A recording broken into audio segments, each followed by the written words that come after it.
Welcome to another episode of the Heavy Duty Parts Report presented to you by the Heavy Duty Consulting Corporation. I'm your host, Jamie Irvin.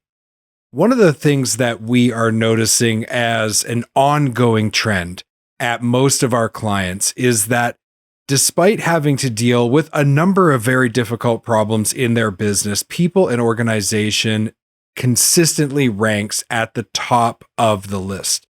And so we're dedicating today's episode to talk about real strategies that will help you to put the right people in the right positions within your company to get optimal performance. I hope you enjoy this extended conversation with our featured guest. He's a real subject matter expert in this regard, and we are really looking forward to having that conversation. So I'm going to get right into the interview now, because this is a bit of an extended interview this week, and I want to make sure that we dedicate as much time to the interview as possible. So I hope you enjoy our conversation with our featured guest this week.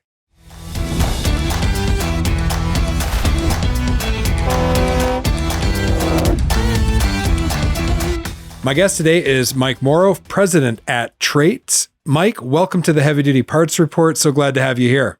Thanks for having me, Jamie. Good to be here. Good to see you. I think for people who are listening to the show and you think of the Heavy Duty Parts Report, what are we talking about when we talk about traits? What are we talking about? Well, we're talking about people. Mike, a long time ago, many years ago, my mentor said, Jamie, the heavy duty parts business is a people business, always has been, always will be. And I think right now, as we record this, there's some unique challenges that our industry is facing when it comes to people. And so we're not really going to talk about parts today, but we are going to talk about the people who make sure that the trucking industry, which is the backbone of society, has the parts they need to keep those pieces of equipment rolling. And that's why I'm so glad to have you here today to talk to us about that. Would you say that it's fair that people is one of the most difficult challenges that businesses are dealing with right now in late 2024? Yeah, well, you're talking to the people guy, so yes. A little self-serving, but yeah. You know, this whole idea of whenever I think about problems inside of a business, so many of those problems are solved by people or are caused by people. And so whenever you're sort of looking around trying to figure out why something's going wrong or what's happening, oftentimes just getting the right set of eyes, a different set of eyes on it is all that you need. And to kind of give you a different illustration of that, it's almost like the restaurant business, and we can have all sorts of people problems inside of our one little restaurant. And when somebody comes up to us and says, well, why don't you expand your restaurant? You do a fantastic job. And that owner just kind of shakes and quivers a little bit when you think about expansion. Like, I can hardly hold on to this right now, but you put a different person inside of that. And now we have a nationwide food chain like Boston Pizza that shows up and is Canada-wide. And there are hundreds and probably hundreds of restaurants that are across the nation doing something like that. And it's the same business. You brought a different person to the table, and now all of a sudden things are solved in a very different kind of a way. Yeah. And, when I look at our business, specifically the heavy duty parts business, if you go back in the Wayback Machine to when I started the industry, it was challenging to get people back then. I mean, even 25, almost 30 years ago, there was a challenge getting young people to be interested in our industry. The .com bubble had just started, and every kid I went to school with wanted to go and get involved in computers. And so getting kids to think about like trucks and truck parts, that was challenging back then. I think it's gotten a lot harder today. When I talk to our clients in the industry, we talk about two main issues. One is recruiting, finding new people to join our companies. The second one is hanging on to good people. So when I think about that, I put it in those two buckets. You as the people guy, you're working with people every day. And we're going to get into more about what you and your company does in a little bit, but how do you see that? Is it actually harder today than it used to be in the industries that you serve and that you deal with? Because you have a bit of a wider perspective than just the heavy duty parts or trucking industry. People always do have this struggle with finding the right people and having enough people to be able to do the work that they're doing. And And it's something that exists for lots of organizations, but again, exists in different ways for different organizations, because some people put a really high importance on being able to go in and find new bodies that can come in. And so that could be something that, you have one shop on the road that struggles with finding people. And then you start asking a lot of questions about, okay, well, what are you doing to attract people to your business? Well, nothing, Mike. What do you mean nothing? Well, we don't really have any job ads up, or we don't have any hiring signs on the roadway. Well, how do you ever expect to find anybody? And yet, the person down the street can be going and actually be doing some pretty proactive work that way. They're out there in the community. They belong to different business clubs. They host different sessions at high schools or at vocational colleges, and they get their name out there on a more active basis. And so there are lots of people that can say, finding and attracting talent is a tough thing to do. And again, like anything, we sort of say, well, it's just really important about trying to figure out different strategies, some of which is important, some of which, some organizations will just say, well, I'll just post something and see what comes in, and then deal with whatever sort of walks in the door from that standpoint. But finding people is always hard. Entry level jobs, blue collar jobs, people can often put a inappropriate and negative sort of connotation to that. There's some amazing careers that are built in a lot of blue collar jobs, and people can go on to do some pretty amazing things out there. And so I think by putting a focus on your organization and getting out there in the world and attracting people, making yourself look shiny, that can take care of a lot of issues of trying to get other people to pay attention to your business. So 2 questions in a row now, you've answered both of those questions by kind of highlighting both ends of the spectrum. You talk about same business, but one person reacts one way to the challenge. A different person reacts a different way to that challenge. What you're really highlighting there is that when you are in an industry or a business, you all have similar challenges to deal with. But there's really distinct differences in the way people respond to those challenges based on who they are as a person. So let me ask you something. When a business owner is approaching recruiting, they're looking to hire new people for their business, what are some of the common mistakes that they make? How can we do it differently? And a third component to that is, if we're consistently having problems, how do we look inward at ourselves? So let's break that down. First, what are some of the common mistakes people make when trying to recruit new people in their business?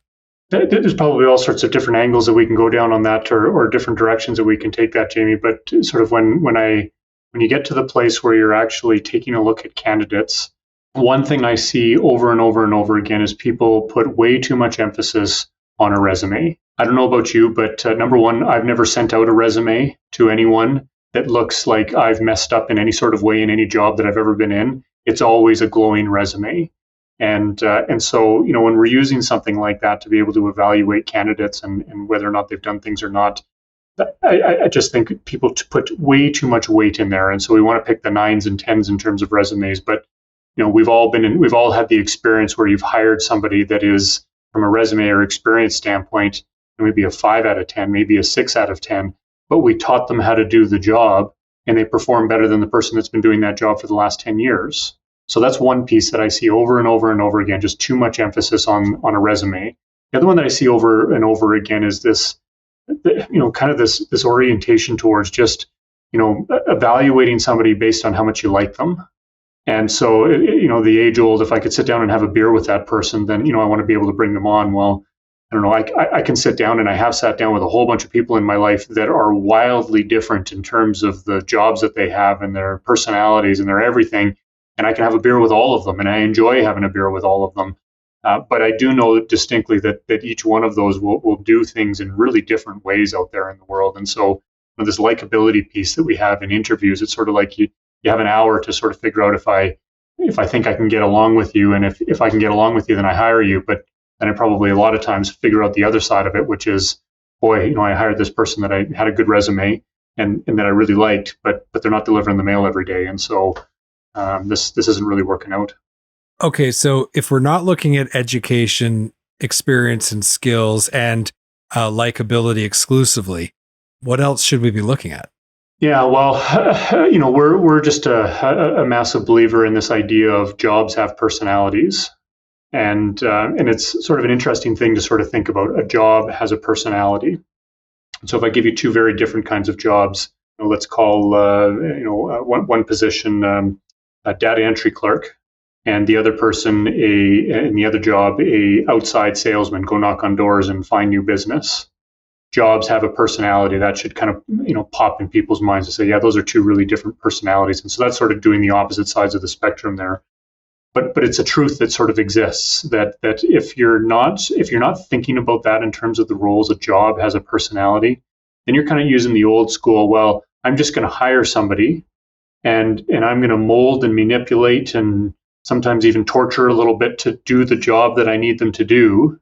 And as soon as I take my hands off of that person, they go back to doing the job the way that they know how to do it. And so that's the over and over and over again, this performance issues that happen within businesses is sort of this idea around, well, a job has a personality, a person has a personality. And when those two match up, then performance naturally comes from it, because people are naturally motivated to do the work. When those two have a disconnect, now all of a sudden we're forcing that person into doing something that they're not naturally geared to doing. And so I get the question all the time, and I said to you, sort of the old school way of looking at things, Mike, how do I train this person, prod this person, torture this person to do the job the way that I need them to do it? And always the answer is, well, it's not the person that changes to fit the job, but it's the job that changes to fit the person. I'm going to change whatever job I jump into to fit me. I don't have any other choice. I can't do it the way that you would do it. I can't. I don't see the world the way that you do. So the job is going to change to suit me. And if my personality doesn't fit the personality of the job, we start to run into some issues. Okay, so if we add the element of looking at the ideal personality that would be best suited to do the job, does that mean we can ignore education, experience, and skills? No, not at all. I think, using a different illustration, we need to hire an engineer. If your traits fit beautifully to the engineer's traits, to the job model that we have, but you're not an engineer, then you're absolutely not starting in our business, because we need an engineer to do this position. So it's just about the ordering that you start to look at how these pieces come in. I usually talk about 5 keys to high performance: education, experience, skills, all things I think that you can find in a resume, personality, and intelligence. And when all of those 5 things line up really well, then we see performance that comes. When you hire somebody that's actually, I had this experience years ago with a medical school who were looking at marks for the students that were applying, and they actually came up with a number. I think it was like a 3.2 on a 4-point scale. If you don't have a 3.2, they actually learned over and over again that from a marking standpoint, if you didn't have a 3.2 average, you fell behind in classes. You couldn't absorb the material fast enough. But we also know on the other side, just because you're smart doesn't make you a good doctor. So, all of the medical professionals have gone through the education, experience, and skills, but there's something that sort of stands out there called personality that is a really important piece. So when you're hiring people, I believe that there are things that I can change in somebody, things that I can't. Personality and intelligence are things that I can't change in people. Education, experience, and skills are things that I can change in people. So as long as there's a reasonable enough fit, you've got to fit the right traits to the job and sort of have the right characteristics to do it. And if you're missing a few things, as long as we're not way off on the education, experience, and skills, I can often equip you with that kind of information so that in not too much time, you can become really effective inside of that role. Okay, so if I have this correct, you would hire somebody with sufficient education, experience, and skills, maybe not as much as you would like to see, but sufficient to do the job well. Like if you're going to be a technician, you're going to fix commercial trucks, there's a minimum amount of education, experience, and skills you need. But you would choose somebody with that minimum amount with a great personality match to the job than somebody who has more experience, education, and skills, but a poor match to that profile to do the job. Is that what I'm hearing correctly? Yeah, I think you've got lots of people that'll be listening to this, Jamie, that sort of have gotten a bit of a sense of you over the years, and so maybe they start to think about you, and maybe you have the education, experience, and skills to do the heavy duty mechanic sort of work, but they know pretty quickly, and sort of watching you through the years, to say Jamie's too talkative for that, and he's too excitable for that, and if we threw him inside of that job, he'd be going around and bossing everybody around in no time. Like we're not going to ask him to do that job, because his personality traits are going to cause him to kind of jump out of that and do other things. Doesn't mean that he hasn't done it sometime in his career. You haven't done it sometime in your career, but you've moved on from that, and I can't pull you back. And probably there are going to be some people that you sort of notice that are in some of your clients' businesses where they have somebody in their business that's been doing that job, heavy duty mechanic, for the last 15 years, and they never want to do anything else. And thank goodness we have them to be able to do that kind of work. The worst thing we would want to do is kind of pull them up through an organizational chart to make them GM of the branch, because that's not what they want to do. It's not the way that they're wired, not the way that they're motivated to do things. I hope you're enjoying my conversation with Mike Moreau at Traits. It's now time for our break to hear from our great sponsors. We'll be right back. Are you deferring maintenance because of filter cost or availability? Or worse yet, are you trading down to no-name filters to try to save a few bucks? Either way, you're rolling the dice.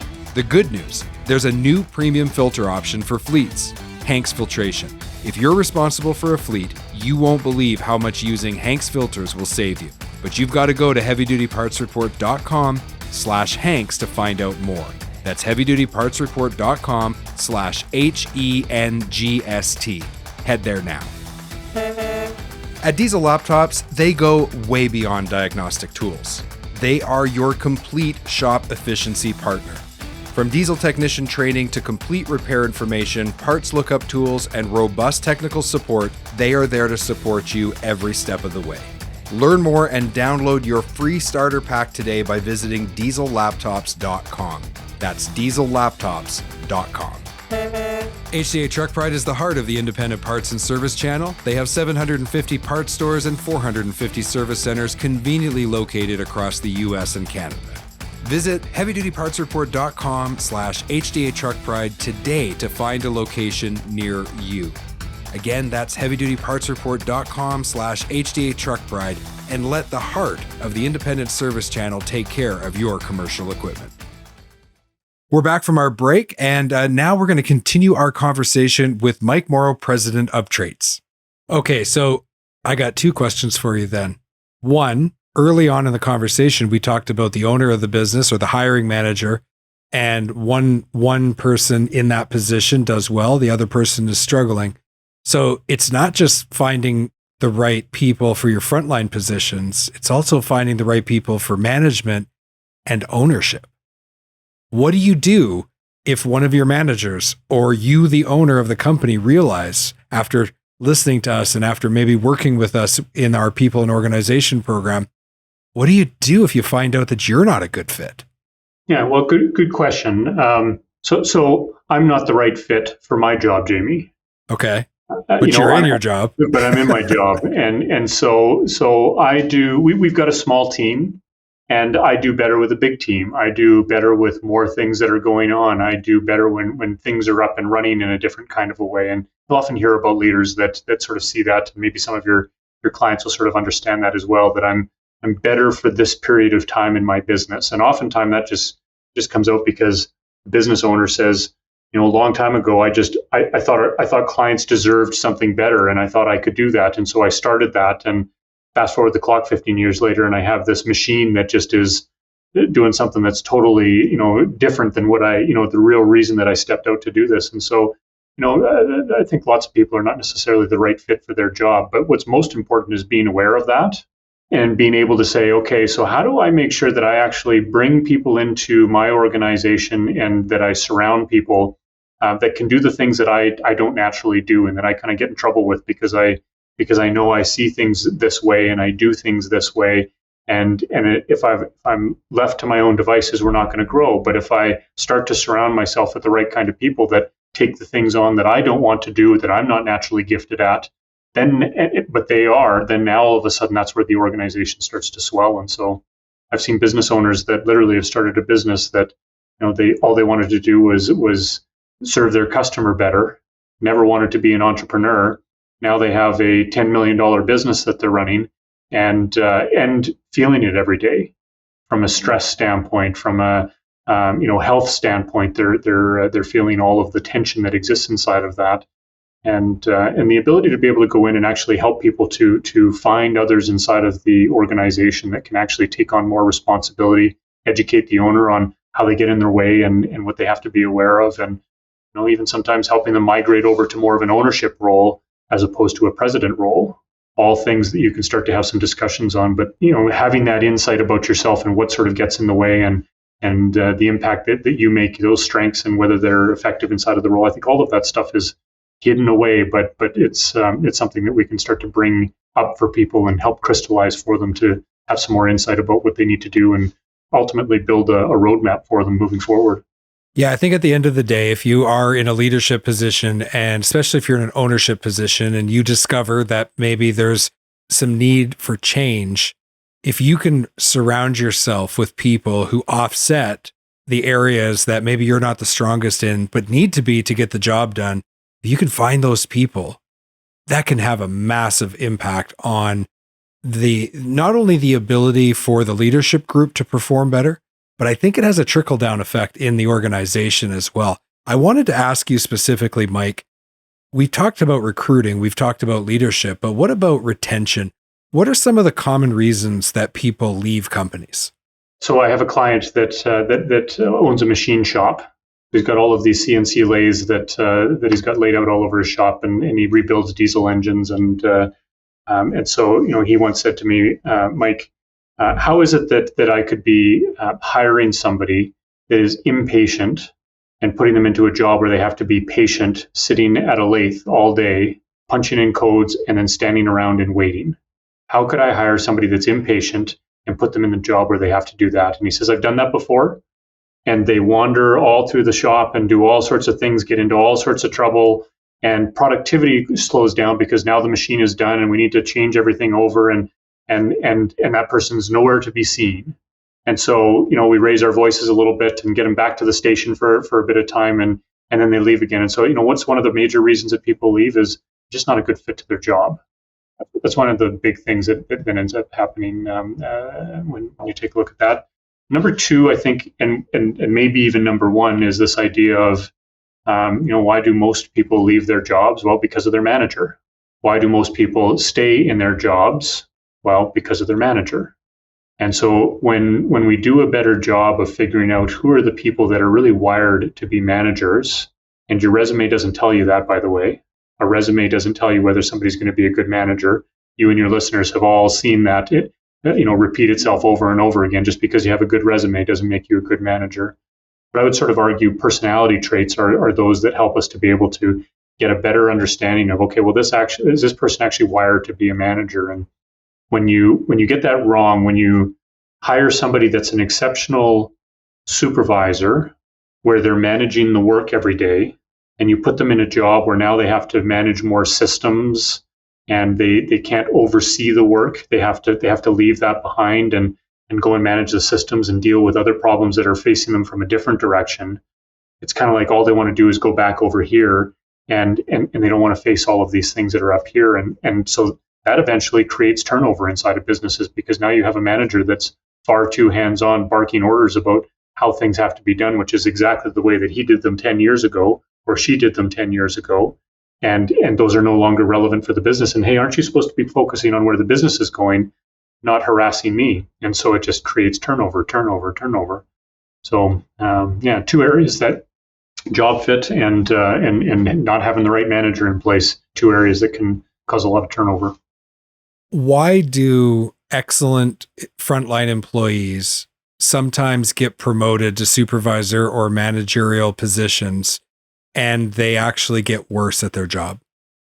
We take people that are exceptional at their jobs, the 9 out of 10s in terms of performance, and we reward them by taking them out of the position. And so not everybody is wired that way. And it's sort of the idea of, Wayne Gretzky was one of the greatest hockey player, being Edmonton Oilers fans, we've got to choose between Gretzky and McDavid these days. But but put him into a coach's job. He's not a coach. And so again, back to this idea of some hardwiring that exists inside of all of us, that oftentimes the reason that your best entry level position is the best at what they do in terms of the group is because their traits match up most closely to the job. But it's the job that they're in. It's not the job that's one up or two up.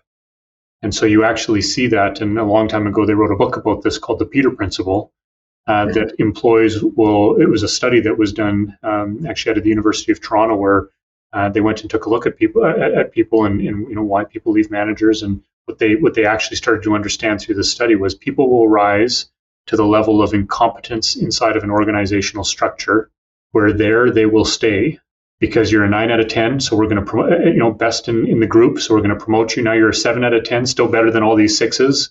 So we're going to promote you again. You end up being a 5 out of 10. And now we can't promote you anymore.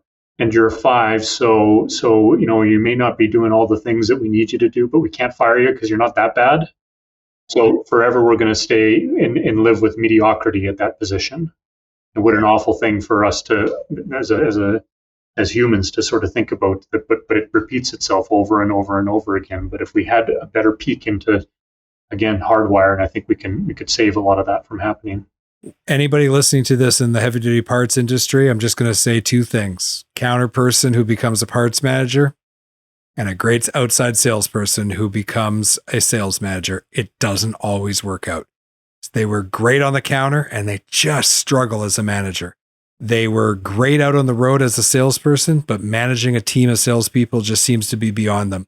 I think on the entrepreneurial side of the equation, we often see this where you have someone who is a technician. And so what do? They start a mobile repair company, or they get a repair shop and they start a business that does that.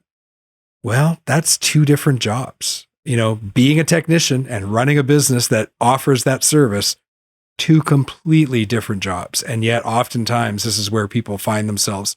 So tell me about, for those who maybe know where we're headed with this, for those who don't, what is a psychometric assessment and why is traits specifically very reliable? Yeah, so a psychometric tool is really technically it's the using statistical analysis to quantify human temperament. To simplify that a little bit, it's sort of this idea as if if you took all of the words in the English language that describe behavior, and you wrote them down on a little sticky and threw them down on the ground, because there's about 3,200 of them. And then you started to take a look at all of that pile of words, and then you started to group those that sounded the same: introverted, talkative, social, gregarious, quiet. All of those kind of sound the same. So we throw them all in a box, and then we do that with all of the words. And then you're going to look, and you're going to have fewer boxes that are spread out around the room. And then you're going to go into each one of those boxes, and you're going to start to put those words out and you're going to put extremes on either end of them. And you're going to have probably very few of them on the edges and lots more of them towards the middle. And then you're going to assign some math to it. And then, literally what a psychometric tool is all about sending it out to an applicant or to an employee and saying, here are a whole bunch of words. Pick the ones that best describe you or don't describe you, some sort of version of that. And then we'll put all of that back into a bit of a math formula and say, listen, we asked you a whole bunch of questions. We asked you in a couple of different ways about the way that we were doing that. And you kept describing yourself as this as you were going through. So it eventually gives us some data to be able to take a look at. We've worked with some PhDs, and we have a PhD on staff here that spends a lot of time studying this and again, trying to quantify this idea of people. But ultimately, it gives a really accurate representation of the individuals that are going through this. Again, I've been called all sorts of interesting words. Mind reader was the most recent one, or the Oracle from what is it, the Matrix or something like that. But all it is it was so simply put to me, Mike, you asked me 120 times who I was, roughly how many questions we have, and I told you over and over again who I was. Of course, these are the results that come through, and of course, this is going to tell me who I am. And so it just gives really, really accurate, really reliable information on candidates, employees that go through the survey.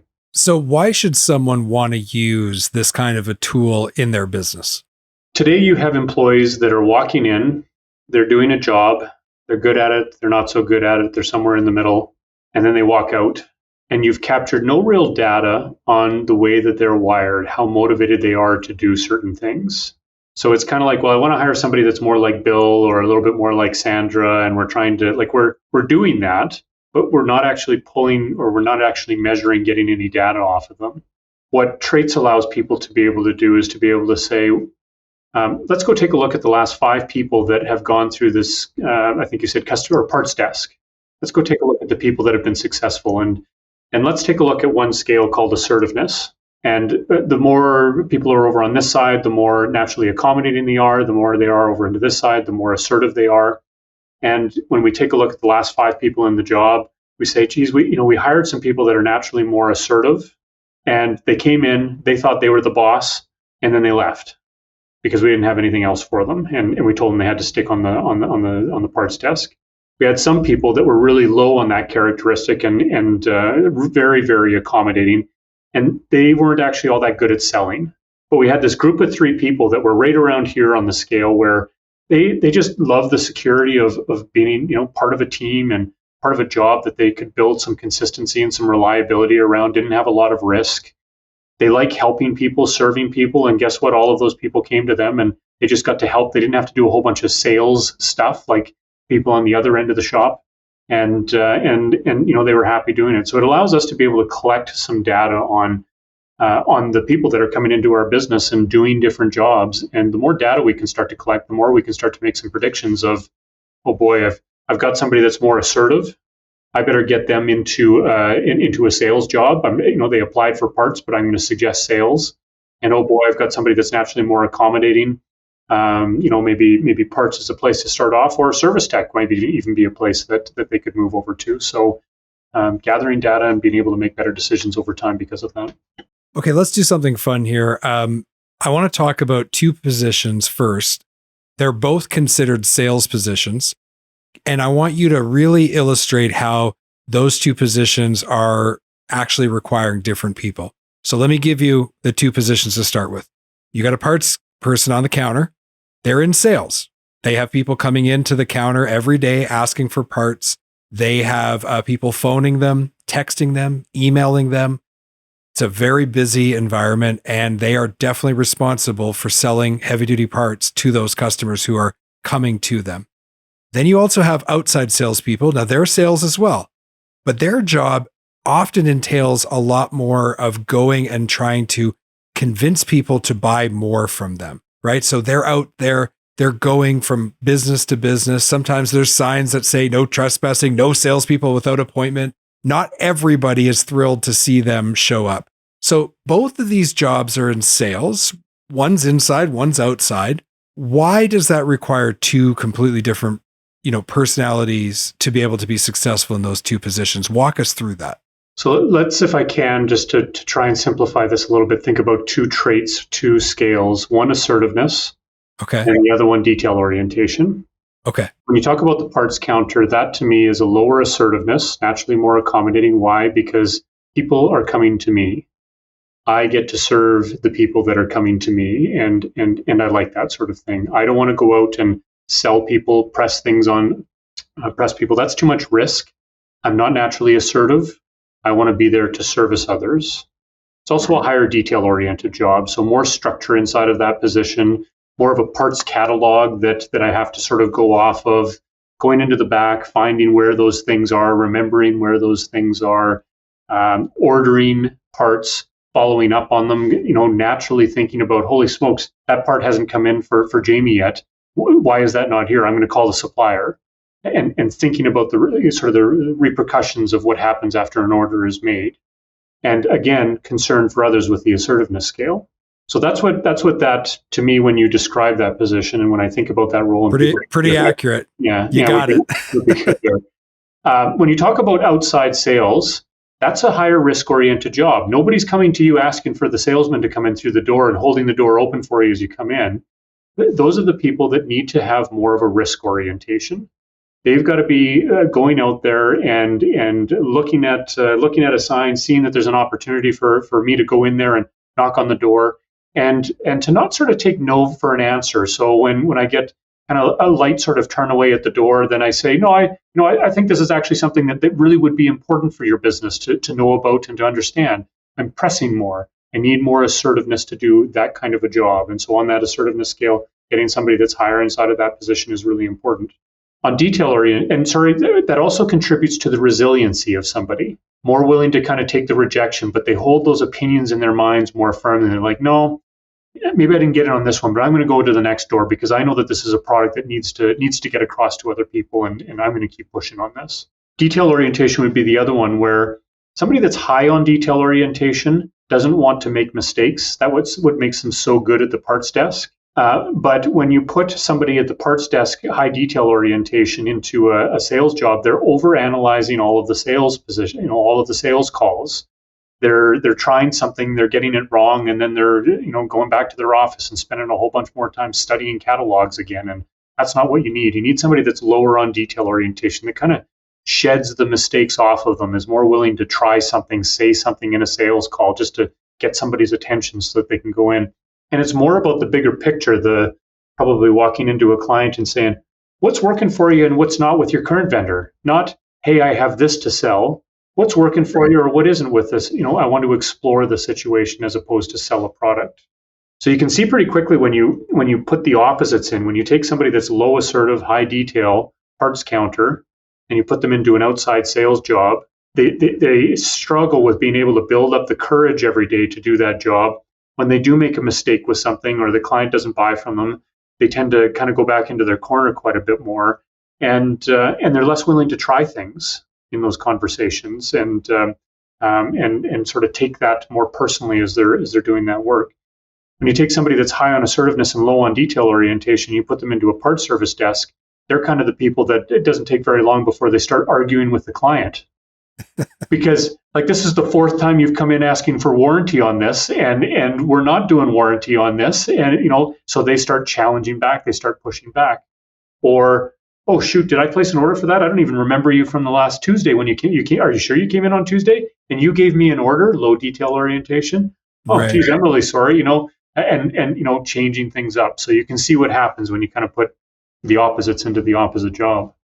As you're talking about all that, what came to mind is that if someone says, no, I'm not interested, the person better suited for the parts counter would say something like, oh, okay, well, thank you very much for your time. Have a nice day. And the person with higher assertiveness would say something like, really? So you're not interested? Okay, so that's one rejection. What, 6 more before you finally buy something from me? And there's that moment of awkwardness, and then they both laugh. Yeah. And by the way, that's a true story. I actually have seen that in the real world. So, okay, let's have some fun here. I want to give you another scenario. 2 managers. Parts manager, they're responsible for 1 counter and 4 parts people. Branch manager, they were responsible for the parts counter, the warehouse, the delivery drivers, the outside salespeople, the entire branch. Mm-hmm. Both managers, both needing to have a manager type profile, and yet 2 very different jobs. So help us see the differences in those 2 positions. Well, you actually start to see it when you think about structure of an organization and what traits are required structurally inside of a business. So when you talked about parts manager, maybe I'd argue a little bit that it's almost more of a supervisory kind of a position. The title might be manager, that's fine. But what am I doing? I'm overseeing the work of other people. I'm making sure that the work gets done every day. And everything, all of the problems that I have to solve are all within this little bucket over here. And so, found a part, couldn't find a part, need to get something ordered. It's all about what happens inside of this area here. Or a customer comes in and says, hey, I think I have an issue over here. Good, this is the part that you need. And so it's very much sort of focused downward inside of the organization, supervising, overseeing the people that are doing the production work. And then when you talked about general manager, it's almost like that's up a couple of levels, where now the problems that you're dealing with every single day have got far more complexity and far more ambiguity to them. and the answers are not as quickly available. And so a general manager just might have this issue that starts to arise. The parts manager comes up to them and says, clients are losing their minds because we don't have any of the product that are coming in from from this supplier, and things are going wrong. And that's where the general manager says, well, what's going on? I got to dive into the situation. I've got to figure things out. But again, there's lots of ambiguity and complexity inside of all of that to be able to say, well, is this a logistics problem? Is this a supplier problem? Where are the issues coming in from? And then how are we going to solve it? How are we going to come up with a solution to that? And trying to sort of guide things into the future a little bit more. At parts manager, in the way that I sort of describe the job, overseeing the production, you can see and start to hear how that's just a really different, it's a manager job, but the work that they're overseeing is really different than what a general manager has to deal with. And they not only have to deal with that, now they've got a salesman that's promised something that I'm not sure how we're going to deliver on that thing, and that's going to get us in a whole bunch of trouble. But it's a great opportunity, so let's figure out how to flesh that out. And they're also having to think about whatever they're, the fact that the building is now starting to burst from the seams. And so now I have to start thinking about what's the next bit of real estate that we have to be thinking about. So two really different sets of responsibilities that come in that require two very, very different kinds of people.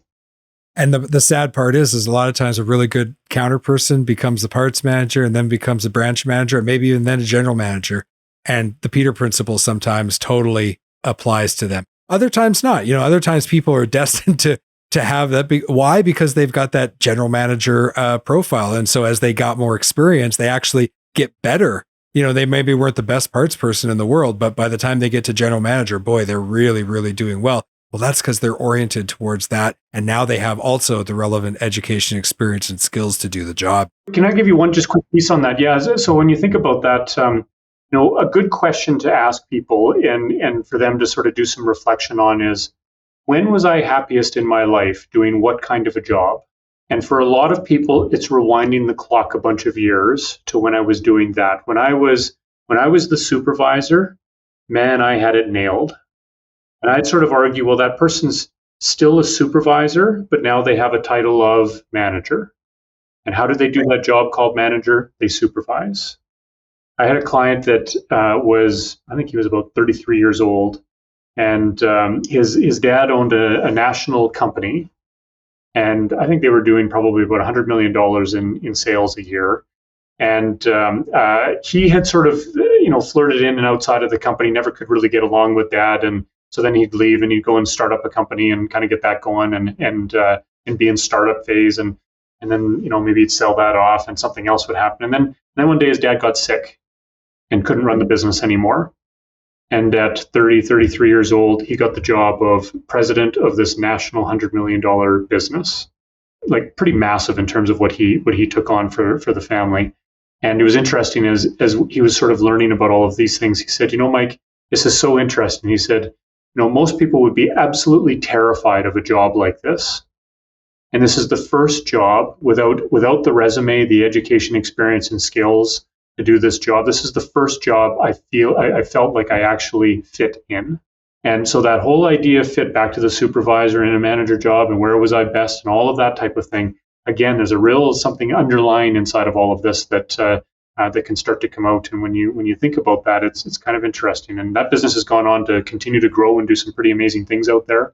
But again, traits that match up against that job. So I just wanted to kind of throw that story at. I'm so glad you told us that story. So what we do at the Heavy Duty Consulting Corporation for heavy duty companies, we really work with them in several different areas of their business. People and organization is a big part of that. And we're so happy to work alongside you, Mike, and you provide us with the tool that's called Traits that allows us to evaluate people at this level. So it's really important for the listeners to understand that when we get to a place where we have created what's called a job model, which is where we've outlined the optimal personality traits to do a specific job at a very high level, we have that job model and we've got that really figured out. Then we take people, whether they are candidates applying and we're trying to recruit them or existing employees, and we get them to take the assessment. So now we have that person's profile, their personality traits are there, and we can overlay one on top of the other, and we can look for match or mismatch. When we get to that level, what comes next, and how do we get access to information to help us make the necessary decisions? Hire this person or not? Promote this person or not? Change this person's job description or not? Can you walk us through that?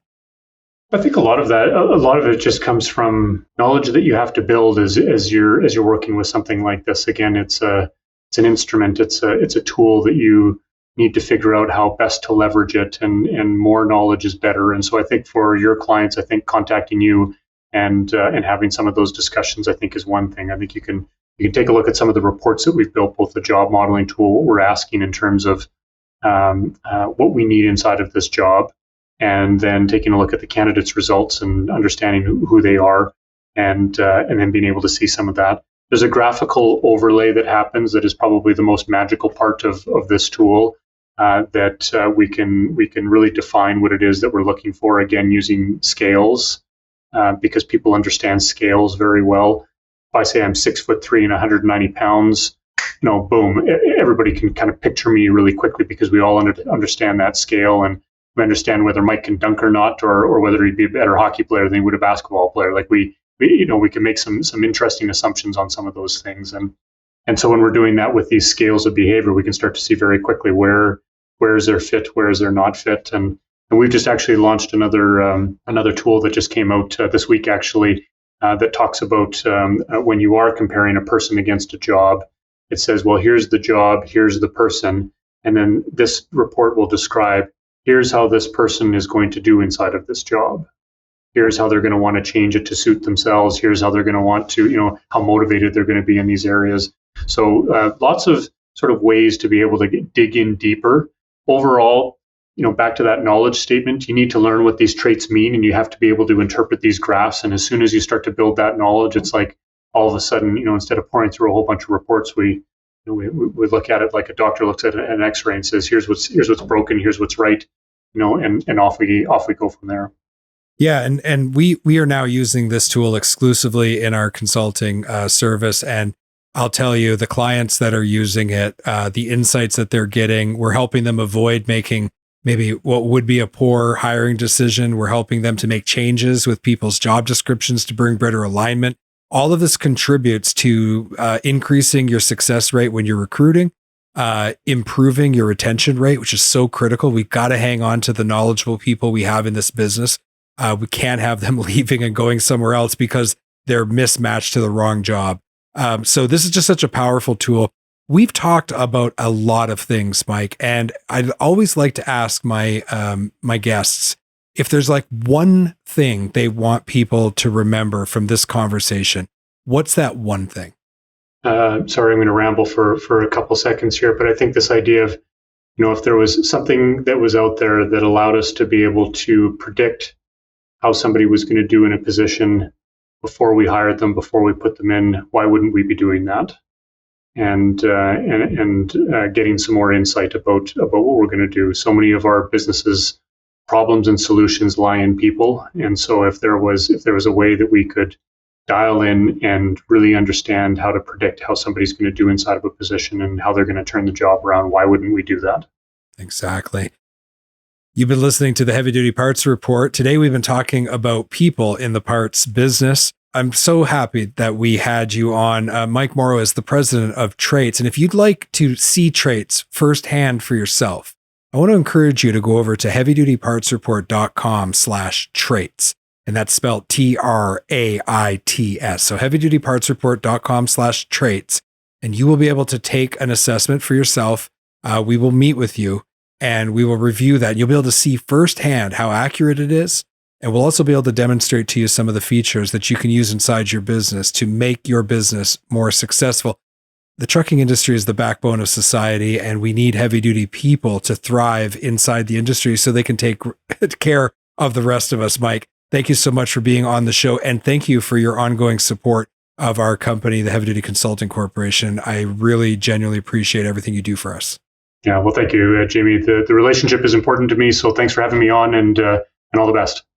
What a great interview with Mike Moreau from Traits. we at the Heavy Duty Consulting Corporation are certified facilitators for traits. So we use this with our clients all the time. If you're interested in that, you should reach out to us. We'd love to have a conversation. Head over to heavydutypartsreport.com/traits, and you'll be able to get one free assessment done. So have somebody in your organization take the assessment. We'll meet with you and we will discuss how it works. We'll show you the whole program. We really look forward to working with you on that. Now, just by way of a quick conclusion, I want to switch over to our final segment, That's Not Heavy Duty. In this week's edition of That's Not Heavy Duty, I just want to continue the theme of people and organization, and I want to highlight one thing that Mike and I talked about in the episode to really drive this point home. It used to be the heavy duty way where we would just promote people who had stayed in their positions for a long time, and they would just take the natural step. So counter people would become parts managers would become branch managers, sometimes branch managers become general managers. That wasn't necessarily because they were the best person for the job. A lot of time it had to do with that they had won the attrition war, meaning they were just there. Everybody else had left. They were still there, and so they got promoted. I saw that in sales as well. Outside salespeople, oftentimes they come from the inside. They come from the parts department. They were on the counter. Then they go into outside sales. Then they become a sales manager, maybe a regional sales manager. Then they become maybe a director of sales. And it isn't necessarily because they're the best person for that job. Like we talked about in the episode, that Peter principle is a real thing. And it's really important to understand that because, we might have been able to get away with that in the past when there was lots of people available in the industry to choose from. But because things are completely, radically different today, where there are so few people available to us to work in our industry, we just cannot afford to have the wrong people in the wrong positions. We cannot afford to take good people and promote them beyond their abilities and then lose them. This is not the heavy duty way. It can no longer be heavy duty. So the heavy duty way has to be that we use the best technology at our disposal to be able to identify the right people, whether they're internal already, they're people who work for us, or we're recruiting outside. We got to get the right people sitting in the right seats. Traits is that technology. So again, if you want to take advantage of it, please head over to heavydutypartsreport.com/traits and get your free assessment done, one free assessment, and we'll sit down with you and we'll talk through the strategy for your company. This is the heavy duty way. Thanks again for listening. This was an extended episode this week, but the subject matter was very important. I hope that you enjoyed it. Thank you for continuing to support the show. If you haven't already, head over to heavydutypartsreport.com, hit that follow button, sign up to our weekly email. We'll send you one email a week, no spam. If you like listening to the audio version, make sure that you follow us for free. And if that app gives you the opportunity to give us a 5-star rating and review, would you do that for us? We'd really appreciate it. And finally, if you like watching the video version, hit that subscribe button and the bell notification on YouTube. Thank you again for your ongoing support. And as always, I want to end today's episode by encouraging you to be heavy duty.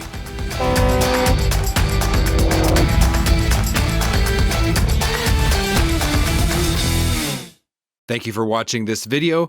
Click here to subscribe to the Heavy Duty Parts Report YouTube channel and click here to watch another great episode.